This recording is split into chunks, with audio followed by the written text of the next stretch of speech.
our next guest. This was a man who was looking at his phone passionately and maybe anxiously for around 24 hours or so, trying to see if he'd be plan B for the Conor McGregor sweepstakes at UFC 189. That did not happen. Chad Mendes got the call, as you know by now. We have to talk to Frankie Edgar to find out what he thinks of all this. He joins us right now on the phone. Frankie, are you there? I'm here, Mario. What's up, man? Hey, great to have you on the show, Frankie. So what was your reaction? You tweeted that amazing picture. You're sitting there with your beautiful daughter, looking at your phone, waiting for the call. What was your reaction when you found out you weren't going to get that call? Yeah, I was a little surprised by it. I felt like somebody called and asked if I was willing to step in. So I almost wish they didn't ask me at all. Get my hopes up for nothing. So did you find out from, the media, the press release, or did they call you beforehand and say, look, this is why we didn't go with you? No, I found out actually that what I was told through my manager is that Aldo was going to be okay and take the fight. And then, but then later I read that, the contingency plan would be Mendes would get it if Aldo is hurt and can't fight. But, it's... I would have liked to have been considered, but, it's got to be a tough spot for Mendes right now, not knowing if he's still going to fight. I'm sure he'll know before the 11th if he's going to be the guy, but still, just to kind of be training and still not know, that's got to be a tough spot too. Yeah, training, cutting weight, all that stuff. Were you prepared to do that, though? Were you prepared to prepare for, the next 10 days or so, go to Vegas, cut the weight, all that, just to be on standby? I threw my hat in there. I said I would. So if they said that's what I had it done, I already committed to it. So I would have had it done. I would have liked to have known, more indefinitely if I was gonna fight or not. But like I said, I stepped up and said I would. So I would have had to take the role Mendes did.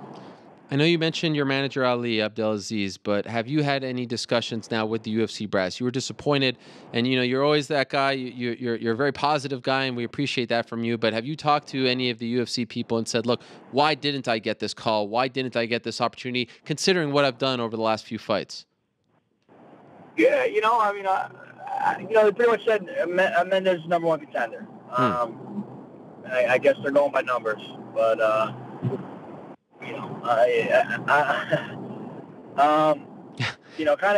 can't go. Yeah, I'm trying not to get my foot in my mouth here, but you go by the rankings when you got to go by the rankings all the time, not just sometimes. Yep. Of course, you're referring to like someone like Alexander Gustafsson getting a title shot, or Nick Diaz, things of that nature, right? Correct. Yes. And are you surprised? We go ahead. No, yeah, I understand it's a business, and that's what they're looking for. But in this instance, I felt like, all right, you're talking about he's number two, and he's number one, I'm number two. It's a fine line right there. So, they went with him, they didn't go with me. I can't be crying about it right now, though. So since Mendes' first fight with Jose Aldo back at UFC 142, he defeated Cody McKenzie, Yautsin Meza, Darren Elkins, Clay Guida, Nick Lentz. Then he lost to Aldo. I'm just running through who Mendes has fought as of late. He lost to Aldo at 179, and he returned to defeat Ricardo Lamas. Since you fought Aldo, you defeated Charles Oliveira, BJ Penn, Cub Swanson, Uriah Faber. Are you kind of like dumbfounded as to why you are not the number one contender? Yeah, I am. I'm not taking anything from Mendes. Obviously, he's a stud, and he goes in there. Won his last fight by knockout, but his last two fights, he's 1-1. Or is this, he has only one fight win streak on a 4-fight win streak. So yeah, I am a little surprised. I think at one point after the Cubs fight, or before, at some point, I was the number one contender. I think it was after his fight with Aldo. Actually, I was the number one contender. Then all of a sudden, somehow it got flopped. I don't know if maybe you didn't vote for me, but in the media, the media rankings maybe. But I somehow went to 2.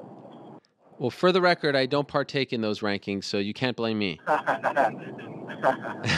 So what do you do now? What happens to you now? If you're not the number one contender, I think you were expecting to get a title shot after beating Faber, right? Yeah, I was. That's what I was, hoping for. At least get the winner of this McGregor Aldo. A lot of ifs, though, of course. But I mean, right now, to me, up in the air, everything happens. Decisions will get ashed out maybe July 11th. You know, when the fight happens, we'll see what happens. Do I get a winner of that fight, whoever it may be, as the three possibilities, or do I have to fight another fight to get that title? Your management team, Dominance MMA, told me that you were planning on going to 189. You were going to sit in the front row, and then if you didn't get the title shot, you were going to. I don't know if someone's attacking you right now. But yeah, if you didn't get the title shot, you were going to go to the offices, the Zuffa HQ, and you were going to riot if you didn't get that title shot. An old school New Jersey riot. Is that still the plan? Yeah, my management is, has certain ways of doing things. But I'm gonna go to the fight. I'm gonna get the fights up there for the expo. But I'll be going home. And I think Dana will give me a call or whoever. We'll figure out what happens after the results of this fight. After the Faber fight, did they tell you explicitly that you were the number one guy? No. Okay. No, they didn't. Okay. But yeah. The proof was in the pudding, in your opinion. When Cub was supposed to get the Cub. Oh, did we lose him? You know what I mean? So I beat him, then I go and beat Uriah. I don't understand how you go down from that. But, right. Are you even willing to entertain the idea of fighting anyone else? I'm not going to sit around and wait forever. Okay. I'm fighting. Yeah, I want to fight before this year's out, and of course I want to fight for that title first and foremost. But if they go a different route, I'm not going to sit around and wait now. And what's the best case scenario for you? What do you want to see happen as far as the 189 fight and as far as the winner? Yeah, I think the best case scenario is Aldo and McGregor do fight, and it's a one. It's not a close fight. It's not a controversial fight, and I get the winner. That's the best case scenario. Are you hoping for Aldo over McGregor or vice versa? I don't care, man. I really don't. I did say at one point I'd like to be the guy to take it from Aldo. Since he's been on top for so long. And, he has that aura about him, and I think that would maybe mean a little more. But if McGregor's the guy that could do that, and I can take it from him, that'll still mean the same. You just want to fight for the belt. Yeah. I mean, that's why I do this. I'm not doing this just to.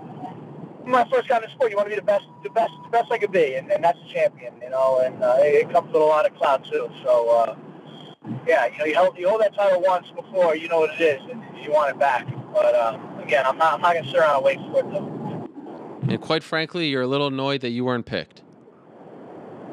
Yeah, definitely annoyed. But again, I'm not one to sit there and the decision's made. I got to keep moving and worry about what's next. There's a lot of ifs in the air right now. I think July 11th we'll figure out what's really going on, and I guess that'll be my future. Okay, last question. Of course, you haven't talked to the guy. You don't know exactly what he's dealing with. But if you had a bruised rib, would you fight in a fight of this magnitude? Have you ever suffered something like that?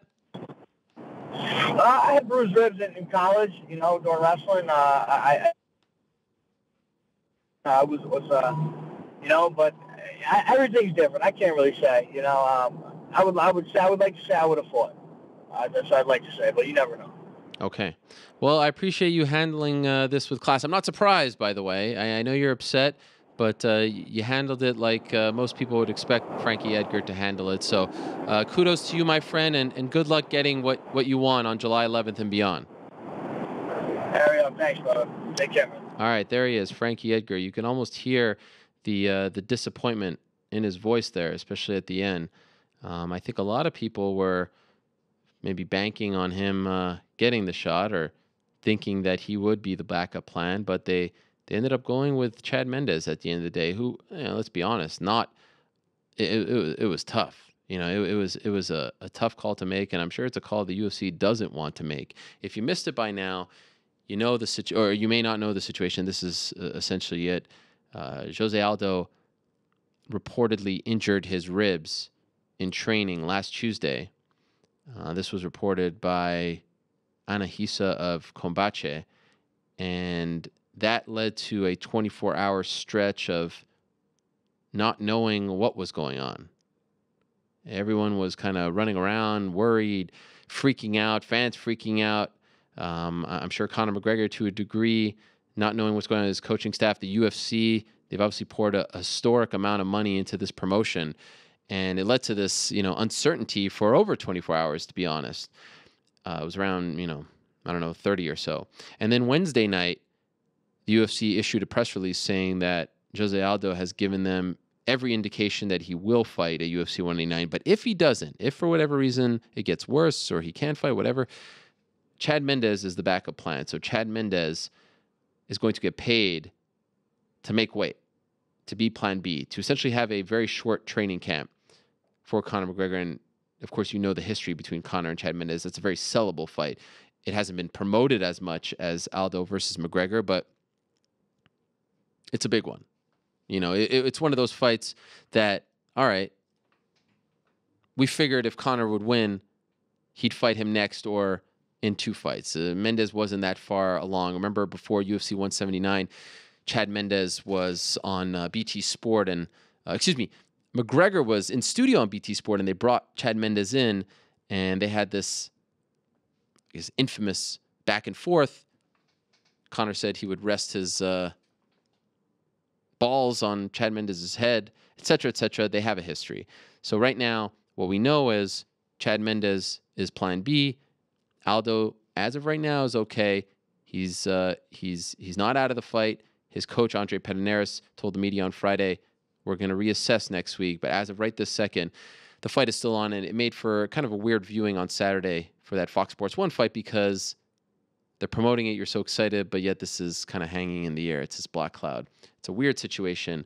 Hopefully it all turns out. We all want to see Aldo versus McGregor. Everyone wants to. One of the most anticipated fights in UFC history.